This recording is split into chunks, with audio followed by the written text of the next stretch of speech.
Hello, welcome to the Connect 0007 experience. Here, we come to the podcast where human connection is everything. If you're trying to connect better with those around you, you're in the right spot. So please, sit back, relax, open your mind, and enjoy the experience.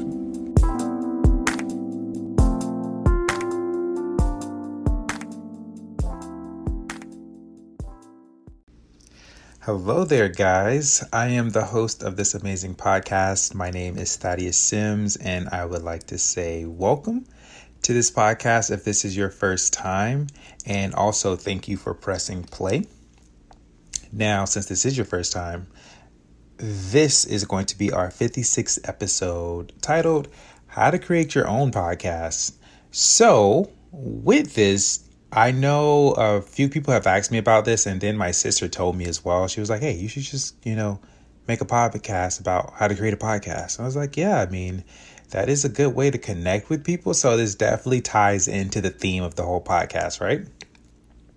So before diving into this, I have to share with you all, there is a fun fact. And also, too, this podcast is going to be a bit different. This is just going to be a very how-to type of episode. So there's that. The fun fact, polar bears could eat as many as 86 penguins in a single sitting if they didn't live at opposite ends of the earth. Polar bears live in the Arctic, whereas penguins usually live in Antarctica.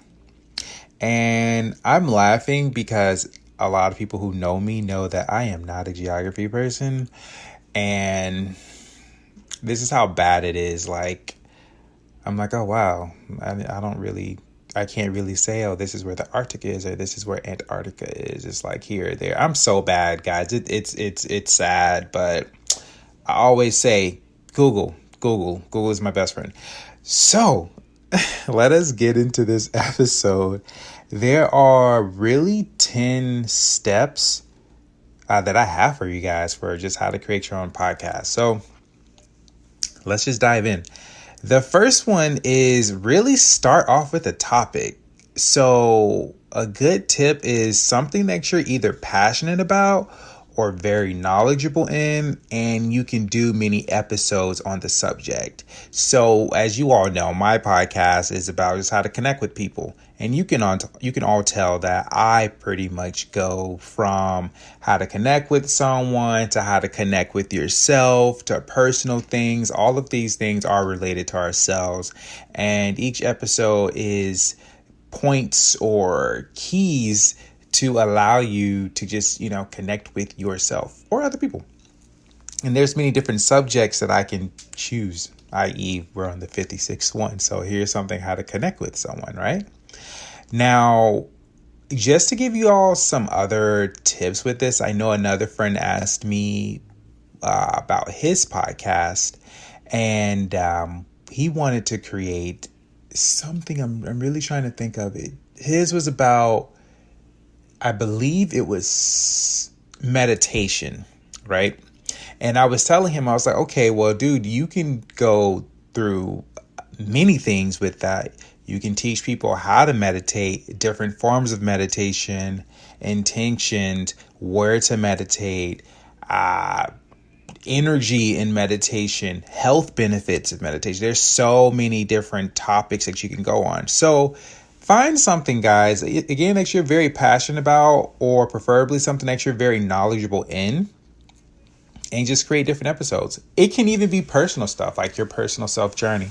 There are so many podcasts about many different topics, you all. So you just have to find something that you're okay with. And I will tell you this as well, because I know a lot of people are like me. I don't really like being put in a box. I know there's one good friend. I was telling her about her podcast. She likes to talk about different subjects. And I was saying, okay, well, you can actually do something like that. The basis would be, this would be a podcast where we talk about many different things. So you can ask for people's opinions on this, that, and the other.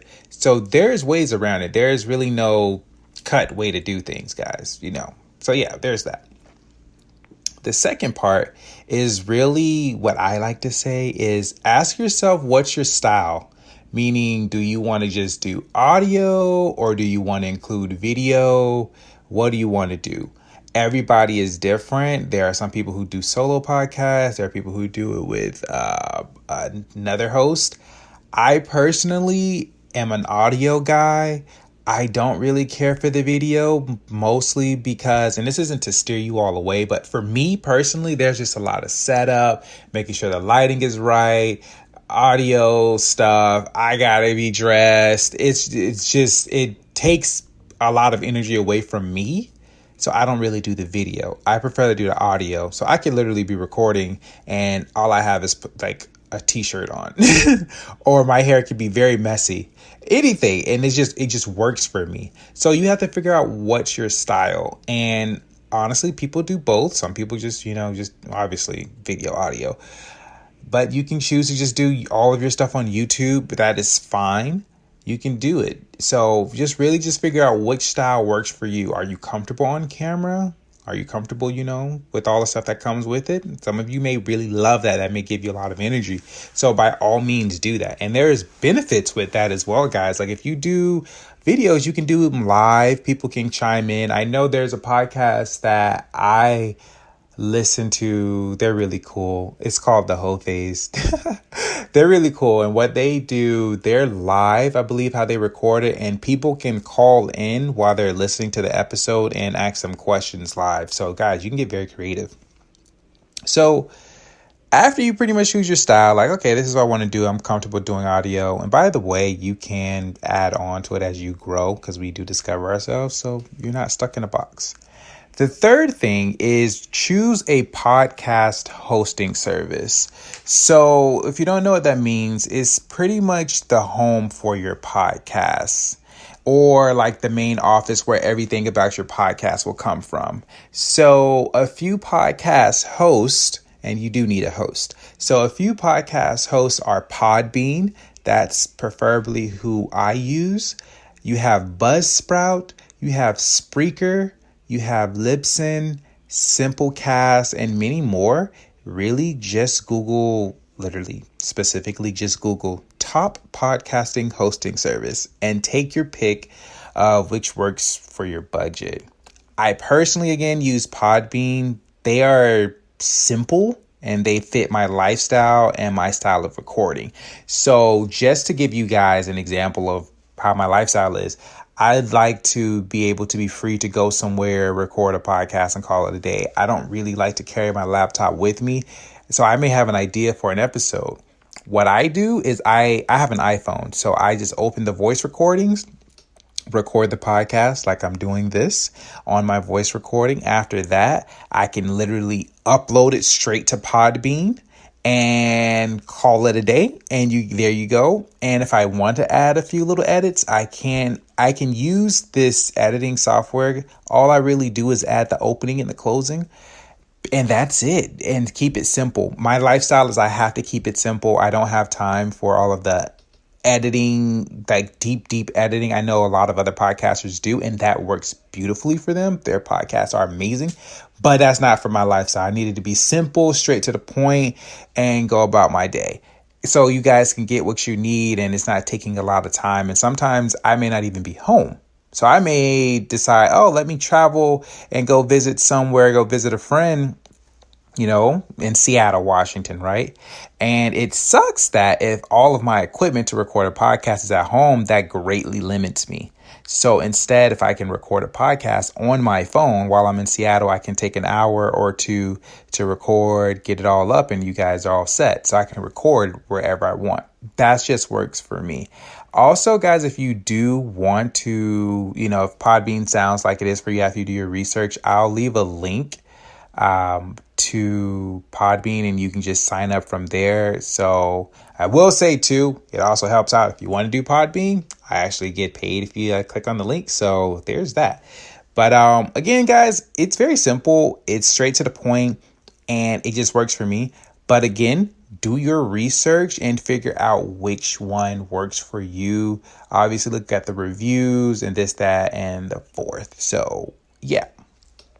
The fourth thing is begin recording. I just pretty much told you what I do. Other people, they use their laptops. Some people use mics. They do videos. And like other people, they'll just use their phones. Be creative and cater it to your lifestyle. So I pretty much just told you my lifestyle.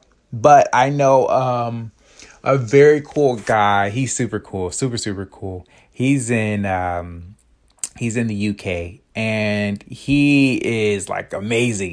Because he does music as well. So he definitely edits all of his stuff. I know he has a microphone, he has cameras and all different types of cool software, and he just makes his stuff works and it sounds really cool. So it really all depends on your lifestyle. If you're already someone that makes music, then you're going to have some deep editing skills already. You may just be okay using your phone. I will say, make sure that it is clear. There isn't a lot of background noise. There isn't, your kids in the background doing that, because that is very distracting. Do keep in mind when you do record, just be in mind that some people may be listening to your podcast while they're driving or exercising. So if there's a lot of background noise, that takes away from the quality in what you're saying, and that'll turn people off. And if your volume is constantly going up and down, that can be a bit of an issue too. Like a person has to, like if you're recording in 1 minute, it sounds very low and they have to turn their volume all the way high just to hear you, and then next thing you know, you're back on the mic and you're screaming. That's a whole issue, guys. So you definitely want quality when it comes to your recording. Again, just make sure it's very simple and they can understand, and there is no background noise or static. Personally, I use my phone like I said earlier, but I always do a test to make sure it sounds clear, because we all know certain things can happen, but I always make sure. And also, me personally, I don't have a studio. If you have a studio, you are awesome. You can do that. I record in my room. I just make sure the door is locked. I make sure there is no sounds going on around me. And I also know my phone really just hones in on my voice. So it just works out for me. Majority of the time, I do have an air or water purifier, whatever, air purifier, my fan and other stuff that's in the background. I turn all of that off just so you guys can hear me clearly and there's no distractions. So just be aware of that and find your style of what you want to record on. There are many different types of mics. I use the Rode Podcaster mic. There are so many. Do your reviews. Look and check it out. See which works for you and just play around with it. If you're the type, I just want to start now. 9 times out of 10, your voice recording on your phone is a great thing to do. And just check that out. See how it sounds. The 5th thing is, after, you've started the recording and you've chose the host and whatnot, the 5th thing is you want to make it accessible everywhere. So that means iTunes, Stitcher, TuneIn Radio, Spotify, Google Podcasts. I know TuneIn works with Alexa. There are many, many places you can have your podcast accessible. You want to do that because many people listen to their podcasts in many different, systems, many different things that people listen to. I constantly discover there are new apps that people can listen to podcasts at. The reason why you want to do that is because a lot of people, majority you only hear about iPhone and Android. It's good. If you have an iPhone, you automatically have the podcast app built into your phone. But other people, I think Android is literally or just started incorporating a native podcast app. I'm not sure the name of it, but I believe it's Google Podcast apps. But some people may not use that. They may use Stitcher. They may use TuneIn. TuneIn is with Alexa. So if you have someone who uses Alexa, then they say, hey, Alexa, play whatever your podcast is. Then Alexa can do that because you have it accessible there. I think iHeartRadio, Pandora, there are so many different ways you could do that. So what I want to say with that is, to do this, follow the steps provided by your host. So that's whoever you chose, podcast, Podbean, Buzzsprout, Spreaker, whoever. Follow the steps provided by your host to allow you to share your podcast everywhere. This is going to be an interesting step because everyone's host is different. It could be easier for you. It can maybe a little bit harder for you. I will tell you that the most difficult one I've had a hard time with was getting it on iTunes, because there is this whole thing you have to make sure with your picture. It's just a whole process. But if you literally follow their steps verbatim, like to the T, you should be fine. I apologize for the dog. Anyways, you should be fine. So just follow the steps, guys. And after a while, you'll start to get it everywhere. So again, you do want to make it accessible everywhere, because a person may ask you, hey, where can I listen to it? Or do you have it on this app? And you can say, yes, I do. I know also too, and then I'll get off this step, your podcast will be available on, I cannot think of it, but there's a website that I guess has any type of podcast on there. I'm not sure how it gets on there, but it's available. So you'll find that your podcast may be in other spots. So there's that. I know there is this on Podbean. There's something for me that says LAVS something. I'm not sure. I don't even know what that is, but that is, I don't know. It's identifiable on my Podbean host. So there's something. So your podcast will get available. Again, just make it accessible to everyone. The sixth thing, and this is very, very important, is schedule and consistency. So you want to pick a schedule that works best for you and other people included in your podcast and stick to it. So that, what I mean by other people, that means the co-host. So if it's not just you, you need to pick a schedule that works best for all of y'all that's doing the podcast and stick to it. It is very important. Really, really important. People love a schedule, and when people have to guess your schedule, you'll lose quality, and people don't want to really listen to you because it's like, okay, well, I don't know when he's going to play one. So, all right, whatever. And they're not going to think about it as much. Stay consistent. It's very vital to the growth of your podcast. So for me, I originally started in November of 2018, and I eventually did just Tuesdays. So it was one podcast a week. And for me, I had a lot of stuff to say, and I was just like, I feel like I could do more. And I was like, wait, this is my own podcast. I can. So I started asking people, what's another good day? I personally choose Tuesday and Friday, because Tuesday is kind of like, okay, it's getting people through the week. I don't do a podcast on the weekends because most people are usually out on the weekends and doing their thing. I mostly like to keep it in a weekday because people are usually either at work, on their way to do something, whatnot. People are usually busy or more productive, whatever it is. So having a podcast early in the morning and they're listening to it on the way, it gives them good stuff. I know some people who release their podcasts every Sunday. You just have to find out which works for you and your schedule, really. And just play around with it, but don't record and just, throw something out. Just choose a day that works best for you and all the parties with it. But it's important that you stay consistent. I say it's very vital to your growth, because as you stay consistent, you are then on other people's schedule. You have the privilege to be a part of another person's schedule. So people know that, okay, Tuesday and Friday, Thad's going to release a podcast. Boom. All right. I know his podcasts are usually available before 7 a.m. So most of the time, that's how I like to set it, because I know a lot of people, they are day people. I am a night person. So when I record the podcast, I release it probably an hour or two, and then I go to bed. Whereas most people are about to wake up. So for me, I feel it's best to release my podcast 5:30 a.m. in the morning. And you can set the times to release it on your host, whichever works for you. It depends. If you're going to do it live, you'll get through that. I personally like to release mine 5:30 a.m. because most people and especially early birds are probably just waking up and they're probably listening to things. And most people who wake up at 7 is already available for them. So they already know.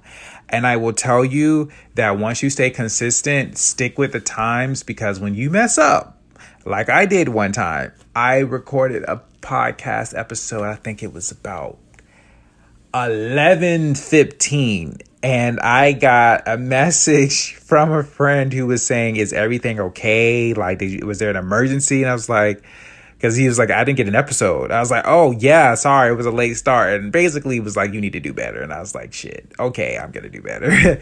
I had a mess up. You don't want to do that.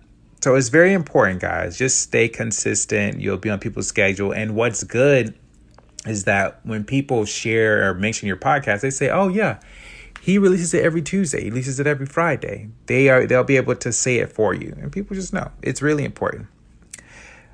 Now, another step, the 7th one, is engagement.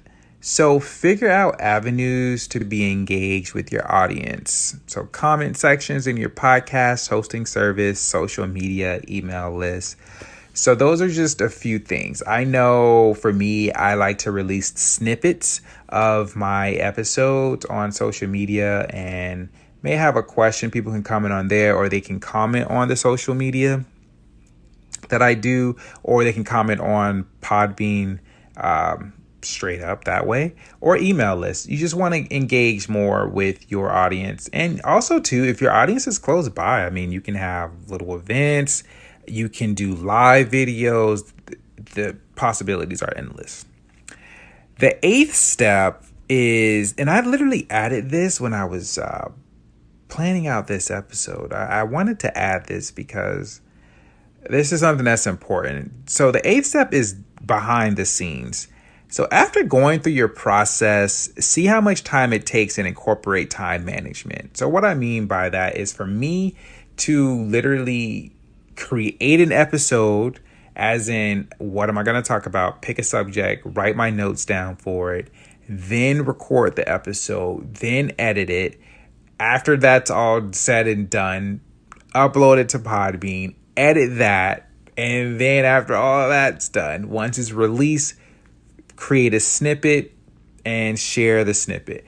That will take me about a good hour and a half, depending on the episode. So if the episode is usually ranges from 20 to 30 minutes, that would be about an hour and a half for me to do everything and have it all released. If I have a guest speaker, then the episode is going to most likely be over an hour and a half, and I will save the editing for another day. And the editing, again, doesn't take that long. So I know my time management. I know, okay, if I'm going to do this, I know I need to set some time. So whenever you do your podcast, definitely get the whole time management in set, because it's going to make things flow so much easier and have a process.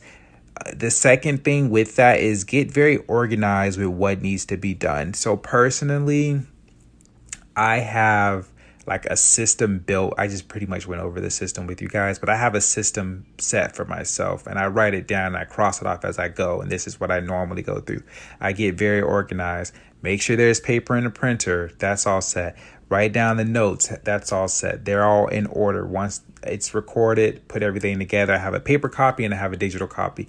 So if I needed to maybe go over that, or someone may say, "Hey, I want you to do a speech on this at my event," which, if you guys want me to come speak at an event, let me know. I'm here for you. If they wanted me to do that, I have my notes already in hand or on my phone. Have it set, have it put down and whatnot. You want to just get very organized. So whatever it takes for you to do your podcast, make sure everything is set. Also, and I pretty much just said prepared. So make sure everything you need to do the podcast is prepared, whatever that is. So if you need to charge your laptop, charge the microphone, make sure the internet is working right, get all the websites that you're going to use to do it, the editing software, get all of that loaded and ready, is going to make everything just smooth. Also, I said this earlier, remove all distractions and background noise. Nobody wants to hear a podcast and you have your child, crying in the background. We don't want to hear you say, hold on. We want to hear you. We don't want to hear you and little Tommy in the background. Just being honest, we love you, but we don't want to hear that. We also, and I'm kind of being a hypocrite when I talk about we don't want to hear your dog, but unfortunately, I do not have the technology to put a volume controller on him and turn him on mute. I really wish I could. I know that sounds bad, but I'm being honest. I really wish I could mute this dog and just be grateful. You have no idea, but hey, he thinks he's protecting us. I can't stop him. He doesn't bark too much. And if he did, then I'd have to put him in another room and y'all wouldn't hear him. But he has his relatives out there. So there's that. But do your best to remove distractions. Background noise. Try not to have any music in the background. Unless you do have music playing while you do recording. That's a whole different subject. And in that case, do your thing. But the TV in the background, your game in the background, you get the message. We don't want to hear that. We want to hear you. All right. And then also, if you're on Instagram, get your hashtags already picked out and saved in your notes. So when you do release an episode or something about your episode, you already have your hashtags saved somewhere, preferably in your phone in the notes. And all you have to do is just copy and paste and add it in the comment section and you're done. If you're constantly uploading, that's what I used to do in the past. I would upload and then I'd have to think, okay, well, what hashtags do I want to use? That took up time. Pick up specific hashtags and then just add them to your thing. A extra bonus tip with that is a great social media marketing friend told me if you do find hashtags, look up the ones that have over that has 500 to 1,000 posts to them, because a lot of us will want to use the ones that have let's just say 1 million or the big numbers. But the thing is, once you upload and you use those hashtags, they are immediately gone within 1 second because no one's going to see them because you have so many people using that. But when you have someone who a hashtag, so let's just say Apple Podcasts, we all know that's more than that, but Apple Podcasts, let's say it has 576 posts, that is good. So that means when you post it, people are going to see it who use that hashtag. And, that is a good way for your podcast to be seen and available. So that was an extra tip. Y'all didn't ask for that, but you had it. The 9th step is creator mode. And pretty much it's your podcast. So be as creative as you want with your content. Share on social media, create merchandise, whatever comes to mind. Personally, that's what I do. As you all who've been listening to the podcast, you all know that I have t-shirts that I sell as well for the podcast. So that's just something I like to add to it. You can do whatever you want with it, guys. Subscription programs. There's so many things you can do with your podcast. So just get very creative. That's really kind of that on that note, really. So you can do whatever you want. So think of something that makes you stand out and just do it. And the 10th step is really just tips that I just want to give you all when it comes to your podcast. So the first tip is that's really huge is join a podcasting community. It's pretty awesome when you have people to bounce ideas from, and especially when you're just kind of stuck and you don't really know what to do. So if you have a lot of people who do podcasts themselves, it's really good to just make a post and people respond. Me personally, I am part of the PodFest Multimedia Expo community on Facebook. And you're probably wondering what the heck is that? Which leads to the next step. Go to a podcast conference and you'll meet amazing people. That is where I discovered this whole PodFest Multimedia Expo community. These are people who have done podcasting for years and they share tips or a lot of things that helps out or updates. And I found them when I discovered, hey, there's actually a conference for podcasting. So if you're really serious, I highly recommend going to a podcast conference. You will meet amazing people. You will get amazing tips. You will be overloaded in a good way with awesome ideas that you could do to incorporate in your podcast that will take you above and beyond. It's really, really good. And again, if it's something that you really love, you can really make a killing out of it. Another tip is just ask to be a guest speaker on another podcaster's podcast. Ask to be a guest speaker on another person's podcast. That'll be really good because you will get a chance to get exposure and people could identify, like, you have a message, and when you are joining someone else's podcast and they talk with you and they're going to ask you like, hey, where can we find you? Blah, blah, blah. What do you do? There are going to be people who are going to be interested in whatever your message is. So for people who already have somewhat of a platform, it's good to actually be a guest speaker. Now, this isn't to just go on there and to be a taker. No, you want to give. Like it's that's really the main thing. You want to be able to go on that podcast and the focus is you are giving to them. And oh, by the way, you get a bit of exposure as well. But the intention is to give to them because you really like what they're doing. You like their message and whatnot. I was a guest speaker recently to a really good friend of mine's.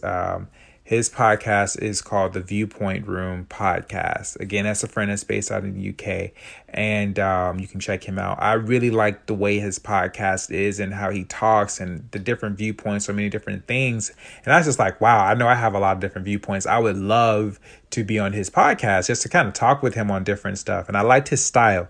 And so I asked him if I could be a guest speaker, and that's how it went. And so it was really, really cool. So definitely do that. Now, after some time, you've grown your podcast and you're getting recognition in a way, like people are noticing what you're doing. What you want to do is just start inviting guest speakers to your podcast. So if you all who are new, you can go through my podcast and you can see that the guest speakers on my podcast, I have their names instead of that's the name. Their names is the title of the podcast episode. So I have a few different guest speakers as well. And it's really cool because you get to invite people onto your platform and you could ask them questions, connect more with them, and people get to really see how you interact with other people. Now, I will also say I do this. Each podcast is different. You don't necessarily have to do this tip, but for me, I personally have a bit of a filter with how I filter certain people for them to be on my podcast. Like, just simple example, my podcast is all about connecting with those around you and the human connection. I will not have someone on a podcast who hates people and they do not care to connect with someone. Like, no, we're not going to do that. So, your podcast is like your baby. You have quality stuff. You don't want just anybody just to come on there and it just ruins it. So, that's an extra tip there. Make sure you have some type of filter for the people on your podcast. That way you don't ever have to waste your time and have a worst episode. I will tell you, I've been doing this, I wouldn't say it's long. I haven't even hit my year mark for my particular podcast, but I have been putting out consistent episodes. So this is the 50. That's funny. I told you what it is in the beginning. This is the 56th episode, and I have yet to have a bad podcast or a bad guest speaker because of a filter. Another tip really is just don't give up when it comes to your podcast. Like, there are some days you may want to be distracted or some other stuff is coming up. Just don't give up, guys, because it's usually at those moments, right, when you're about to give up, that's when breakthroughs are about to happen. So don't give up. Keep doing what you have to do. I know sometimes there may come a point where you may not have a topic to talk about. And usually those moments are just a good time to kind of just, when I say stop, take a moment and go outside and go have a refresher. Because there are some times where I'm just I have no idea what I'm going to talk about. There are many times where I know, okay, this is Tuesday and I have no idea what this episode is going to be about. Me personally, I just let my intuition take over from that point on. There we go. We have an episode. So just don't give up, especially when you have those moments where you're I don't know what I'm going to do. Don't give up. The last tip really is to build your platform with intention. So when people connect with your platform, your podcast, how do you want them to feel? What do you want them to take away? Whatever that is, build your platform that way. I know for me, my platform is all about being authentic. I'm going to tell it to you like it is. I'm going to tell on myself. There's a lot of things that I have in my podcast, especially a tip with just making you better and connecting with someone. That is what I want people to take away. So I make sure to build my podcast that way. So that's just something for you to think about. And with that being said, really, guys, that's really it for all the tips. And if you heard my podcast earlier this week, I did say I was going to start doing a bit of extra stuff at the end. So last week I was talking about health is wealth, and I'm just going to start sharing with you guys just like healthy things to incorporate in your diet. So once you do it, each episode you come and listen to, you feel a bit better and you know a bit more, and you can, add into your assets, your wealth assets. So for this health is wealth moment, the topic or the thing, we're going to do a vegetable. I don't know if I did sea moss. So we're going to do watercress. So I've mentioned this to people and people look at me like, what the hell are you talking about? So I'm like, let me do a little snippet for watercress so people know. So watercress, it's a mineral rich green leafy vegetable. A lot of us have seen this as I really can't think of the name of it. When people put, they try to make your food look really good. I cannot think of the word for it. They'd put like... it almost is like a decoration on food. They'll put it on there and like, make it look fancy, but people are like, oh, that's cute. And they move it to the side and they don't eat it, but you can actually eat it. Watercress is really good for you. So a few things with watercress is that for people who have like thyroid gland issues, it improves the functioning of the thyroid gland. So watercress has shown a beneficial effect on thyroid health. It works by reducing thyroid hormone production, and it is most beneficial when eating raw. It is good to lightly steam watercress in order to enjoy all of its nutritional value. That was something that I learned. I mostly just eat it raw, but hey, you can do whatever. Also, it improves brain, bone, and cardiovascular health, and it improves eyesight. And you can get it at your local Trader Joe's, or Whole Foods. Trader Joe's, the one that I go to in Palm Beach Gardens, they had it, but I think they stopped. So I get mine at Whole Foods on PGA. So I know most of you guys probably are not around. We're in South Florida. But you can go to any like health food store near you. They should have it. I will tell you, okay, so what does it taste like? It does have like a bit of a peppery type of taste. It not spicy, but it has like a bit of a kick to it. So what I like to do is I like to mix it with a salad of mine. In particular, what I add is watercress to either arugula and kale. And what I like to do is add agave and lime juice, fresh squeezed lime juice to it, and top it off with whatever fruits I have available into the house. It gives it a bit of a kick to the salad, but because of the other stuff, the lime juice and the agave is kind of like the sweet and sour for it, so it blends in well. And with the fruits, it just gives it this sweet taste. For me, I don't really like bitters. I like everything to be sweet. So that's how I incorporate it into my diet. You can blend it into a smoothie. I personally am not a great smoothie maker. To the best of my knowledge, I don't do it often. You can do that. Again, that's just me. It is not expensive. I would say at Whole Foods, it's maybe $2.99, $3 or something like that, which is a shocker because usually if you find anything under like $2 at Whole Foods, $5 at Whole Foods, it's like, what? Right? So yeah, you can get it anywhere. And also too, you can get it where it's still growing. I know some places, I think it's Carmine's as well. That's on PGA near me. Carmine's has it, and I think theirs it's still in the dirt and it's still like growing a bit. So it's like fresh. So you can do that. It's really, really good for you. It's an awesome leafy green to add. There are more benefits as well. So understand when I share these things with you, the biggest thing is just to, give you guys awareness that this is available and what it does, but also do your research and see how you can incorporate it into your diet. Knowing, for me, I would say if you are a tall person, I tend to pay attention to health things with tall people. They say usually like when you get older, and especially tall people, they kind of like, I don't know, their bones tend to shrink, or they tend to just all types of different stuff. When you're a tall person, they have like issues with their bones. So I know, okay, a preventative measure is, let me eat something that is beneficial to my bone health, and let me also add yoga, so to keep it stretched and things like that. So that's another thing. And for guys or people who have issues where they're always breaking a bone and fractures and all of that, that's definitely good to add to increase, your bone health, and cardiovascular as well, and brain health, because a lot of us, we need special attention to our brains. I know I do, so I'm not picking on anyone. So yes, guys, watercress. Now you know. And how to spell that. WATERCRESS.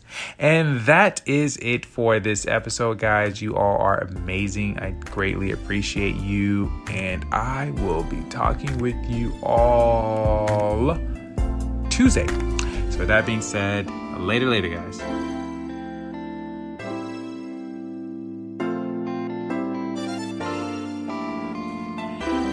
Thank you for listening to today's episode. Please leave a 5-star rating and share with a friend near you. Remember, the world's a better place because you exist. Know your worth and know thyself.